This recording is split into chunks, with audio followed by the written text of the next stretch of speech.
Uh, Good morning, sirs. This is our 35th commencement day. So we are a 35-year-old institution. Prior to 2004, we came to this building in 2004, this campus. We were operating from Saket in a small building, and from there the journey has been phenomenal. We grew both as an institution. We run 4 programs, and insurance was introduced in the wake of liberalization. It was the year 2000. We started it, and some of the big names of the industries have been associated with this program. So our first chairperson was Mr. Dharmendra Kumar, a very well-known name from life insurance industry. Then Mr. K.K. Krishnan was there again from life insurance industry. There were a couple of other senior people who were there from the industry. And 2004, close to 2004, NIA started insurance program, 2-year insurance program. Initially, our program was of 1 year. Gradually, it became 2 year. And now almost 2000 to 2022. So insurance program is also 22 years old. So we can easily claim that we are the pioneers as far as promoting insurance business management program. And we have been very, very lucky. Our advisory is very impressive. Plenty of senior people, retired, those who are working, they lend their names, they support us in various ways. And in all our programs, we have a very famous program. We call it Insurance Colloquium. Mr. Tewari has been part of it. Mr. Vijay Srinivas also has been part of it. 2 years we were not able to do it, but this year again we'll do it. So we have plenty of tie-ups with Loma, with CI London, CPCU, REIMS, IRM. We are also trying to get into the actuary area, and I am looking forward to your help, sir. Sure. And couple of my good friends, Mr. Rastogi, and so we could start that course. That will be brilliant. So we need to diversify, and over the period of time, diversify also. So I welcome both Mr. Vijay Srinivas and Mr. Abhay Tewari for our 35th commencement day functions. It is a program orientation program, and I look forward to your encouraging words, motivating words. Despite the fact that the employment scenario is very bright, still many people do not know that how insurance can be an exciting career. You have been there as both as an actuary, and you know better than and Mr. Vijay Srinivasan is such a big veteran. He joined the industry, I believe, Srinivasan sir, which year, 81? That's right. 81. 81. I am 5-year junior to him also. So they have seen the entire transition. So from the nationalized days to pre-nationalized days, liberalization days, and the new IRDA chairman is taking sweeping action. Things are likely to become very rosy in days to come.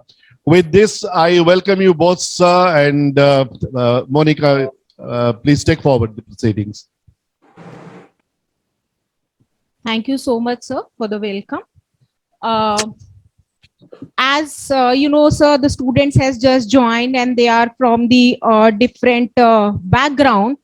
And this is a transformation stage for them. They are completed their graduation and moving to the master degree. So they have a lot of questions in their head, which is going on. How is the insurance industry? Is the course good enough for us? And you are the right example sitting in front of them that how a prospective and insurance industry is and how youngsters who are sitting here can make their career. So I request you to enlighten the new batch with your words, sharing your experience. Sharing failures is also good sometime, and what they can do in the next 2 years to come up in this industry. Over to you, Abhay sir.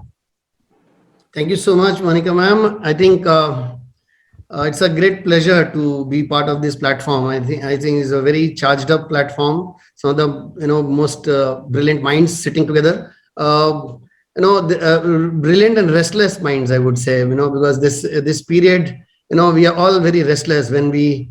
My restlessness led me to drop out of my MBA program, which I was pursuing some 22 years back with IIM Indore. So, and that's how perhaps, but the spark of pursuing and learning a little more on this side remained. And that's how, I think the CFA and the actuarial education happened.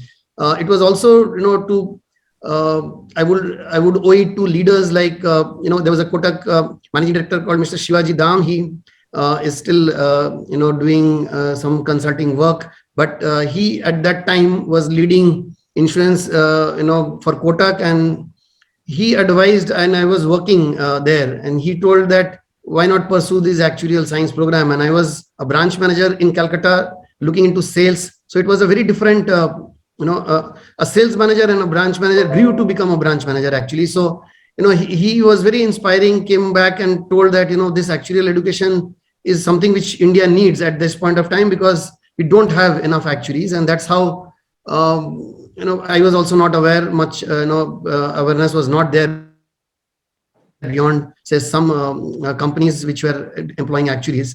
So we found out and finally enrolled in this program. Luckily, things moved well, and we could pass the exams, do well in the exams, and finally move into the actuarial domain also. So, but it was very fortunate for me to gain, customer understanding, product understanding at the beginning of my career. I had worked for SEBI in the 2 years before that, but SEBI was more into fraud investigation, and also it was a very different field. But this particular, I think experience on the sales side has been one of the most important facets of my career, and I will explain it why. When we talk about it, see, today all of you have chosen to do MBA, and MBA, makes you, generally people expect you to be a generalist, and generalist is not a bad term. It is, in fact, one of the best professionals you can have in the team, who can coordinate things, who can lead things, who can, have an overall view of the project which you want to do. So being a generalist is very important. Sometimes, I feel that having an overall view of things is far more important than being, specialized in a particular domain. But specialization also has its own relevance. And I think, I want to bring both into context. So I personally feel that, the skills which you learn here, which will include analytical skills, logical reasoning skills, critical thinking ability, which will develop here, will help you in various aspects of your life. I mean, they will not be only relevant for these 2 years or for the job which you take. It will be relevant in your personal life as well. So this will also help you succeed in the face of adversities and uncertain environment which we face today. And the more of, it's growing uncertainty, I would say. People have been using various terms like VUCA or BANI. VUCA is like volatility, uncertainty, but it's like ambiguity. So you use and coin these terms, but they may all be insufficient. The BANI world, is used to say that the world has become even more uncertain. It has become brittle. So anxious and, non-linear. So these kind of terms we are using to describe, but ultimately what the fact is that the whole uncertainty or volatility is increasing day by day. And leadership is all about showing resilience in the face of such kind of challenges, simplifying things when they appear to be the most complex, keeping the hopes alive. I mean, showing courage and determination when things really do not work out as per your plans or, as how you anticipated. So use these 2 years to think deeply about your values and to discover your purpose in life, the purpose you seek in your work too. I have personally felt that 4 things can really make you hugely successful. And the first one is hard work, because there's no substitute for hard work. Make the best use of these 2 years, immerse yourself in good quality work by combining hard work. And by then the second part is on the skill side, which I wanted to say that by continuously developing your skill set, your talent, and not only over these 2 years, but also throughout your life, you will create some miraculous outcomes for yourself and also for people around you. So, the hard work and the skills are the first 2 parts which I would like to touch upon. But the third one is attitude towards work, towards life, family, in general, everywhere, how you, take it, your mindset. So attitude and mindset, I would say, is the third vertical. And the last one is opportunities. So I'll just like to talk a little about all these four. But as I said, hard work is like the basic backbone. So just put yourself into your best, and learn from the environment, learn from everywhere. These 2 years, give you a lot of time to think, a lot of time to reflect. As ma'am said, that reflection on those things is far, far more important. So you'll not get perhaps the time to halt and to stop and to reflect, and because you'll be doing things and you'll be running on the I would say the pedestal, and it will give you little time to think through. So this time, which if you can utilize it wisely, I think it will give you a lot of time to understand from each other, understand what life means for you. And I think certain things which I felt are more important, I'll try and say it from my side, but you have to decipher and you have to take some things, eliminate some things. But I would say that you have to make those decisions for yourselves. But as I said, there is no substitute for hard work. On the skill set, you have already decided that some specialization in your mind you already have. And I think MBA in insurance, when you have chosen, I think it makes you a generalist plus a specialist. And I think the skill part then has to be chosen with insurance as a core element in your education. Now you have to think about skills which can give you, like say, skills which are relevant to that area of insurance and risk. Risk understanding is very important, because as insurance professionals, we are paid to take risk and to manage risks. So please do not be afraid of risk, because that is what we are supposed to do. So invest your time and efforts to understand the risks better. Learn to evaluate those risks, because I think there are certain skills set which you will acquire here, which will help you evaluate and take the right risk on your books. Also learn to share and transfer risk, hedge risks, mitigate those risks, because sometimes you will not be able to manage it all on your own. So you need to share it, you need to transfer it. I don't want to go into the details, but you'll face a lot of risks, and depending upon what type of business you join finally. But in both life and non-life side, you'll find on non-life, the ALM risk and investment risk also become equally important, and I'll cover that in the later part. But more important, other than risk, I'm finding that technology and data is becoming so intertwined in your business that I would say that it is like it is relevant in all businesses, but insurance is no exception. But in some way, I feel the generation and management of data in insurance is far more, and people are deploying the emerging technologies in many ways. I have found people talking a lot about technology, but they don't go into the depth of technology, and I think that is a missing link. Please don't be mesmerized by technology, don't be overawed by technology. The idea is not to overwhelm you with so much of data being generated every time, because I feel that we have to now make sense of that data. We have to make use of the technology. So understand it, spend some time wisely to understand how is this technology relevant. A lot of people will be talking around you, but please don't only see it superficially. Go into a little bit more in details of it, because this will really help you in the long term. Initially I used to say that capital is a very big asset, or any big lever for your growth, for any company's growth. But now the technology understanding, data understanding has become the most important lever, more important than capital also. So please do that. I think use technology and data to create better reach, better services, more cost-effective business propositions, because that is what the world is looking for, from us, that we being a generalist and specialist together, and we understand technology, then we can bring and create solutions which are not existing currently. And people are looking for, because there are certain areas where we have not yet reached, despite spending 20 years in insurance. I feel that there are pockets or many geographies in India which do not really have insurance penetration at all. Even if they have, the quality of services are not so good, and the cost of those services are very high. So if you can't give a very great products unless you create a very effective or cost-effective business proposition. So other than technology and risk, what I would recommend is that somewhere we also get we miss out on our day-to-day learnings or day-to-day basic things or fundamental things. The core sector understanding is gradually diminishing. When we are less aware about our environment. And I think there is an information overload, but at the same time, we are losing touch with our basics. And this is not very wise because, I just read in a book written by Václav Smil. This book is titled as How the World Really Works. And it's a very good book, which you should be perhaps reading, maybe very relevant for insurance professionals. This new generation of people will have very few of us understanding as to where our food comes from, what is the source of our energy and how energy is getting created.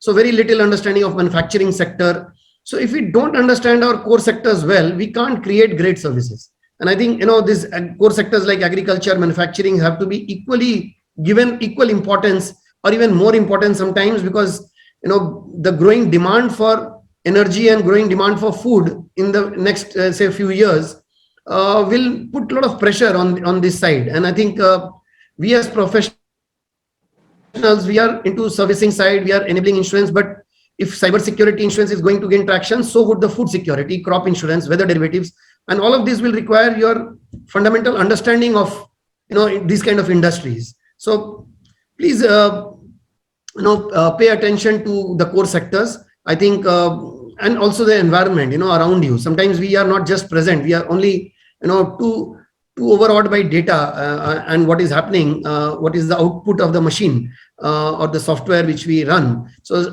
and because it's a cozy job, it's to sit and work on data and to work on numbers and to make sense of numbers. But if you understand the background of those numbers, I think you will make better sense of the numbers also. So that was my point actually.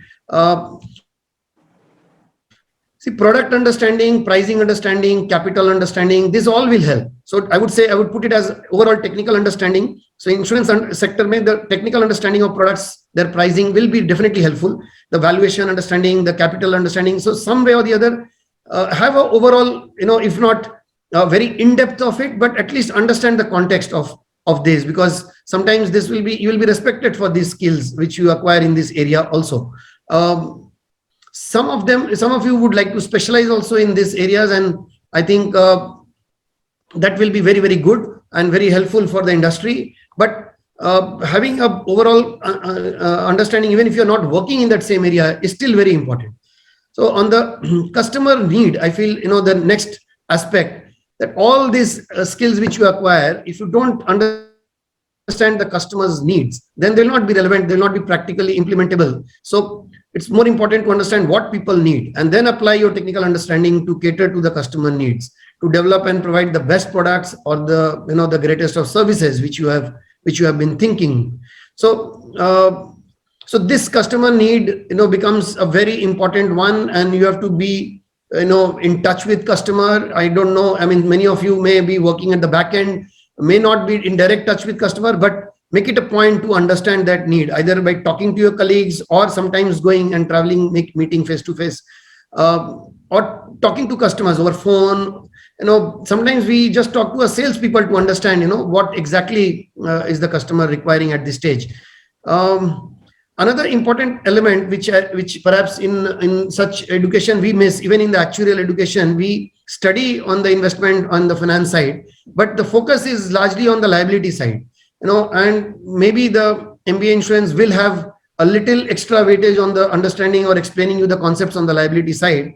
But I've seen in both life and non-life, but a little more in life, this becomes very important. The asset understanding and the investment understanding and managing assets becomes a very critical function in insurance, because we underplay the role of asset management. But, I think, if you generate that extra return, because we have long-term assets to manage sometimes, even in general insurance, the float which we have can be there for a very, very long term. And in life insurance, or we also do pension and retirement, which goes for 40, 50 years. So we provide platform for assets, on the create infrastructure, to create value on many count, but long-term funds, I think insurance companies are the biggest source of managing long-term funds and to create long-term funds. So to manage that and to create better returns for the customers and for the company also, because if you create that better return, it can be shared. The value creation can be shared with customers, can be shared with shareholders. So you'll have better bottom line. You will also have more satisfied and happy customers. So you'll attract and retain more business too. So please pay attention to this aspect also, because many companies worldwide do exceptionally well on this side, and they create much better bottom line for themselves, much better recognition, value for themselves. So investment aspect sometimes gets ignored. Please don't do that. So these are some of the skill sets which I would like you to develop in yourself. So as I said, risk, the technology and data understanding, product and capital understanding, pricing understanding, investment understanding. So these are, but more importantly, again, as a final thing, I would repeat again, the customer need understanding. I think this will really make you, and for that you'll have to read a lot, maybe sometimes beyond your books, beyond what is being given to you right now, and make it a continuous skill, lifetime skill. The reading and learning from others can be a lifetime acquired skill in itself. So then let me come back to the attitude, because I feel the attitude are, they are far more, and the mindset that I think is far more important and far more relevant in this uncertain times than the skill set also. Because skill set, we can train ourselves very quickly. Attitudes also can be trained. They can also be learned, but it takes a little more time. So that's why, there is no attitude which you cannot train yourself into. So whatever mindset we may have, we can always adapt a better mindset. So work, towards developing this right attitudes, and which amongst that, I feel grit and determination for me is a far more important attitude than all the talents which I have, or the skills which I have described above. Because you may have a lot of mathematical talent or mathematical capability or some other talent, or skill. But if you are determined, if you have far more grit and resilience, perhaps you will acquire all the skills which you want, and that's why this attitude becomes more important for me. Cultivate a growth mindset. There is a fixed mindset and there is a growth mindset. A growth mindset person tries to learn a lot of new things. They read on topics which are outside their comfort zone. They do things which are outside of their comfort zone also at times. They try to learn things even at the cost of failing. They know that sometimes they may fail, but because they are the people who will ultimately create something very unique, very new. Because if we don't try and if we don't do something beyond our comfort zone, then we are not able to create something unique. So even if you fail, please get up and learn it better, but take those initiatives. And coming back to that initiatives, that's my third point here. Have that owner mindset. Owner mindset, whether you are an employee or a real entrepreneur, it doesn't matter. Take initiatives, because that is what they expect out of leaders actually. And you want to be a leader initially in our career. In first few years we are doers. We take instructions, we execute things, and execution is more important for us. But later on, you'll find that you have to take decisions, you have to lead the teams. And later on, perhaps when you grow further, you will perhaps be mentoring other leaders. So there will be various steps in your leadership journey, but take that initiative. Don't wait for, authority to be given to you at a later stage. Operate with that owner mindset from day one. It really helps you become a better leader. I also would say that, don't be like a cog in the wheel, only taking instructions and, only, because I'm finding that there are too many bureaucratic organizations where, people are obedient, they're fearful, but they don't take responsibilities or initiatives to help build the great organizations which we want. I mean, it's a big mindset change required. Being obedient has worked for us well in the past. So we expect that this discipline and this obedience is far more important. That is important, that we have to follow certain rules, but in our mind, if we don't suggest what we are thinking, and if we know that it is going wrong by being just following instruction, then we have to stand up and speak about it. Otherwise, nobody will know.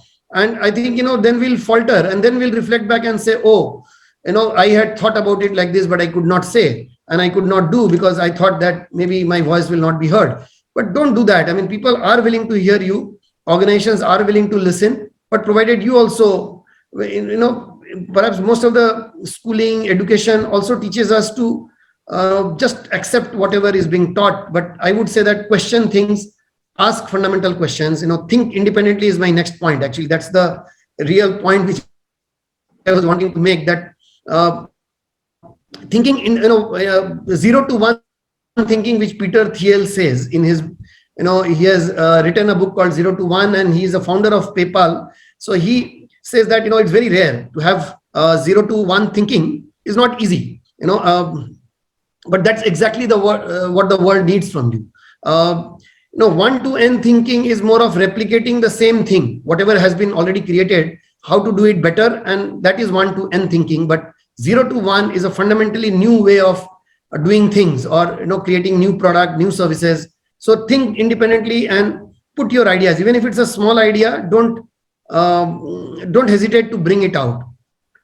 So the next attitude, is to be far more open and build relationships. Sometimes, we feel fearful, we feel too egoistic about reaching out to people, creating that ecosystem of relationships, which we can, it's an opportunity for all of you to create a lifetime relationship, because you have in the midst of the brightest of the minds, the professors, your talented fellow students, which you are surrounded with, all your seniors, your juniors.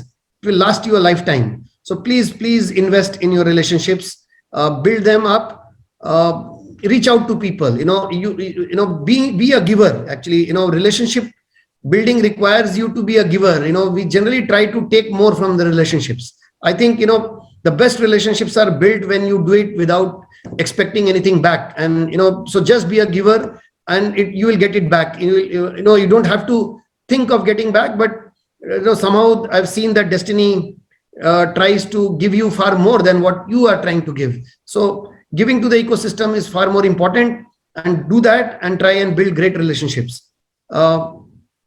Develop some good habits and traits. When we spoke about discipline and all that, you develop your personal great habits, and they are small habits, but if you develop them wisely, those good habits, they will help build that resilience and grit and that determination, which I was talking about earlier.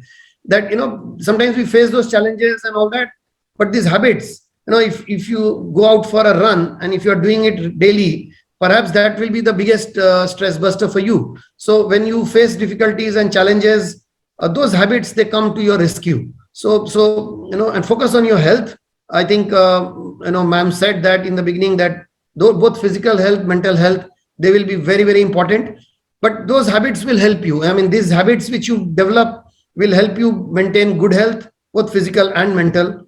So, and will help you, navigate this journey much, much better. Also, another point, on this attitude part, I just thought that, I don't know how relevant it is because you are at the beginning of your career, but do not chase money or too much of power or fame. I've realized that they are futile.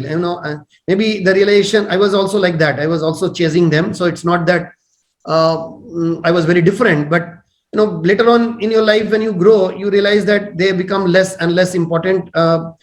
Money is important to only remove those obstacles which you can face if you don't have money.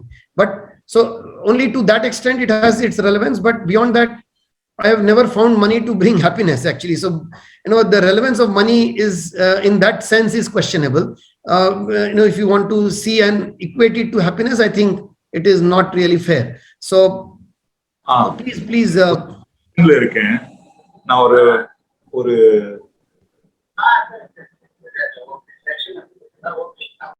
Is it, am I audible?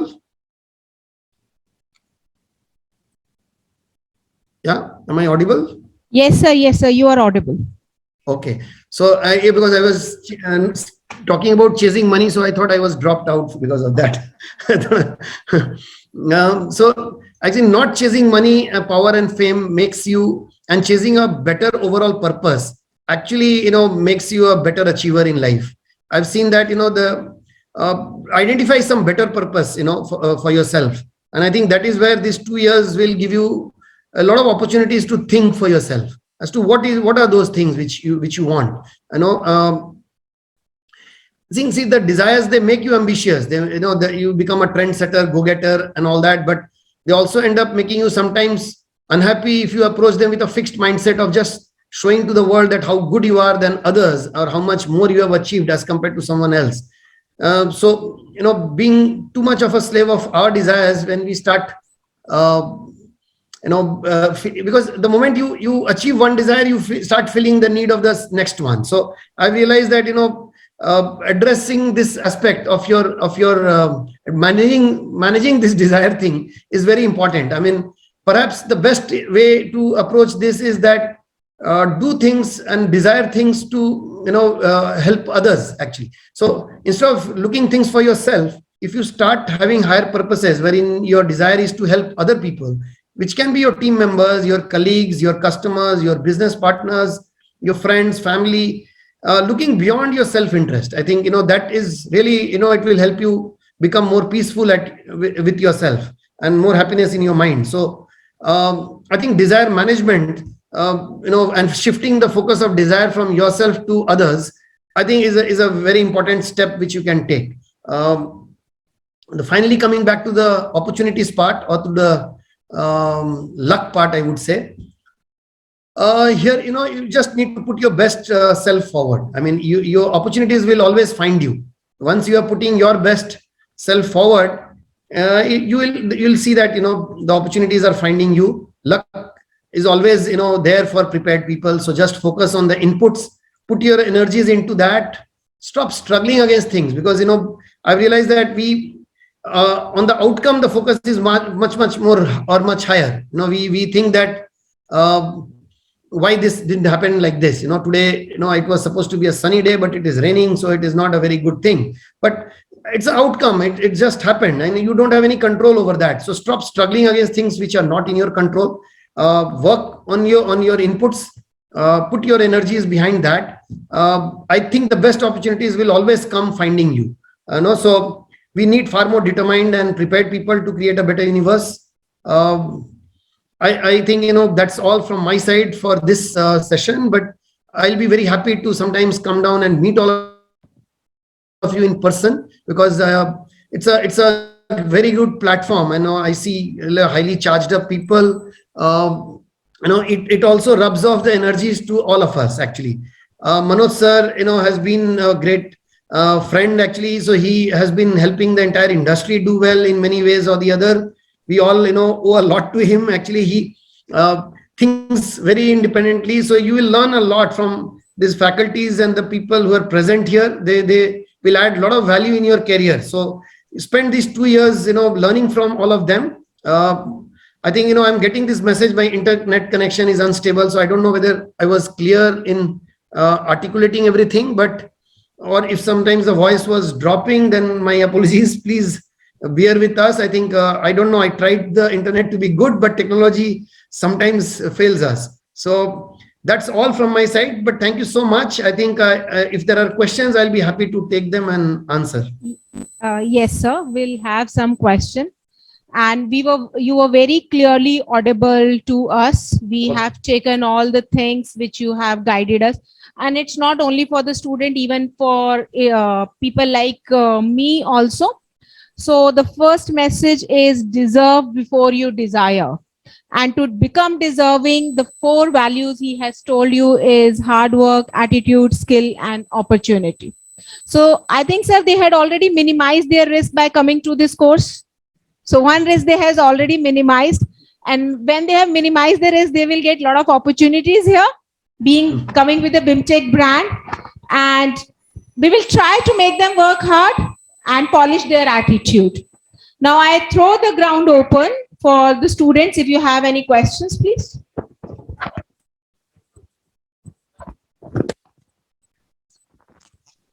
Okay. So you just first tell your name and then ask your question. Good morning, sir. So my name is Rishabh Krishna. So I just wanted to understand something. I'm outside from the industry. I have worked in the consulting space before. So as someone who is currently new, so what kind of a basic experience that you expect from candidate such as myself, or I mean someone who is in the same field? And apart from MBA, what kind of other skills that you expect? I mean, CII is one aspect, but anything else apart from that? Thank you.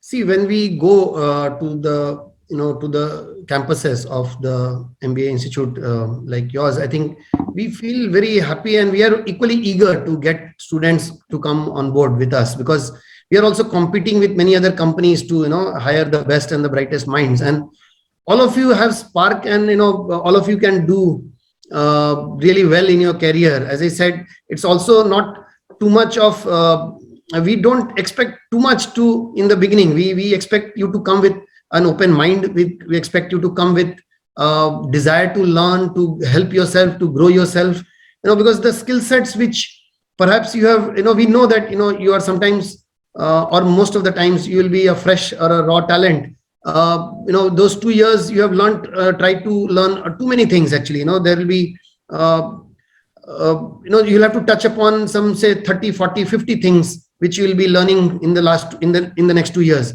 So your specialization perhaps will start when you take up that role. Perhaps if you start in a particular department, you'll start becoming more specialized in that particular role.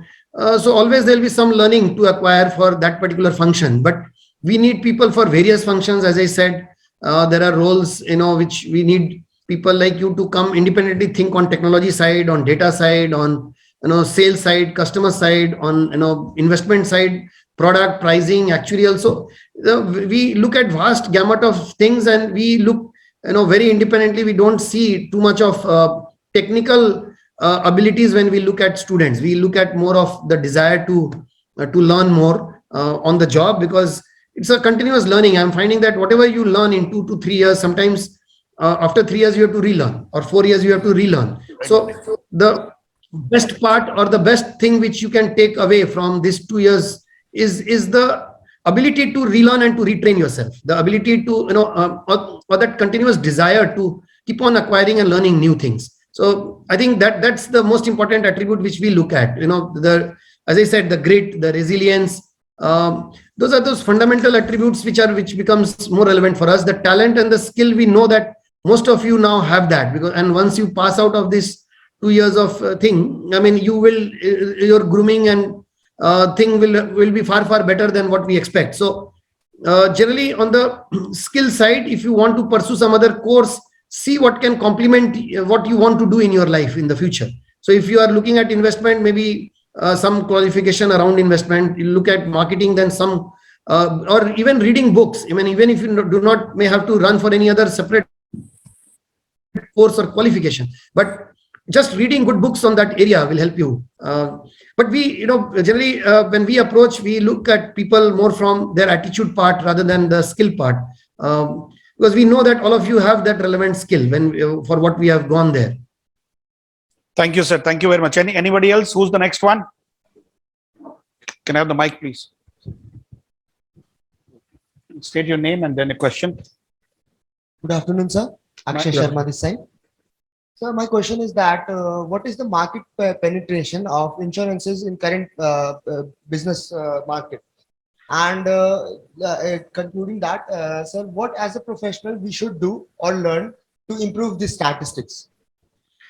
Okay, see, the penetration had started growing well, and over the last, say, we had started doing well as a percentage of the GDP, but it had crossed 4%, but it has dropped below 4% now again.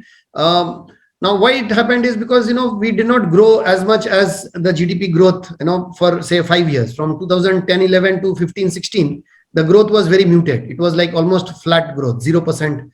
But after that, again, we have started growing by 16-17% per annum, which as compared to GDP, it will be 2 times, 3 times, 20-24% also some companies are doing and growing. So even if the sector grows at 15-16% and 2 times of the GDP, we will perhaps go back to 4.5-5%. But we may still be less than industry average or the worldwide averages, especially of those developed countries. Now, why this is so? Because, and despite selling a lot of savings product on the life side, especially we sell a lot of savings products, where the premiums are much higher. Because in protection, the premium becomes for even 1 crore policy, the premium size will be like 15,000 rupees, 20,000 rupees. But for a saving, 1 crore will be like 5 lakh rupee premium. Or despite selling a lot of savings related instruments, we are not doing so well because perhaps we have not been able to convey the importance of protection as much as what we should. So as professionals, I'll expect you to spread that awareness on protection and on covering our own life, our own assets which we have. So in Japan, for example, people live very long, but still, if you see insurance cover for per person, it will be many times, for the same level of income, maybe the person has covered himself 2 or 3 times. He might be earning the same, his responsibilities are same or similar, and his earning is also same, I said. So, despite that, he then tries to cover himself 2 or 3 times than what he does in India, because we feel that, it is fine, this much of cover is okay or adequate. So somewhere as a professional, we'll have to take this responsibility to explain to people that your coverage is inadequate. And we don't like to think too much about it. I don't know, maybe something keeps on coming up that and holding us back on trying to enhance our protection. So, but I feel people will become aware. People are now insuring their homes. When they take a loan, they now cover not only the home, but their life also for that. So a lot of these, loan attachment, for example, in our company, we have like 30% attachment on our housing loans. Now, 70% people are choosing not to take a life cover for the home loan. Now, the life cover costs have come down dramatically, say, from the 10 years back. Now it might be like half of that, what it was, say, 10 years back. But still people feel that, it's not so important. It is fine. I mean, I'll be, what is going to happen to me? Because I've just taken this loan and I'll finish it off in 5 years. So though the loan is for 20 years, but we, in this COVID and all, we experienced that a lot of families were troubled because of that. And, we saw a lot of bank assets becoming NPAs, or, the recoveries happening from those unfortunate families. Then we had to stop. We have to say that, and can we take some exceptional calls? But I mean, these are not solutions. I mean, you'll have to explain people to take insurance. I mean, ultimately, if they don't avail it, they cannot be covered. Exceptional circumstances, you can make some exceptions, but not always. So I think the idea is to learn more about it. First, imbibe that whole thing in yourself, in your mind, and then you can explain it to other people. Yeah. Thank you, sir. Actually, you see, the challenge that we have, sir, is that, as you rightly mentioned, that the awareness is still lacking.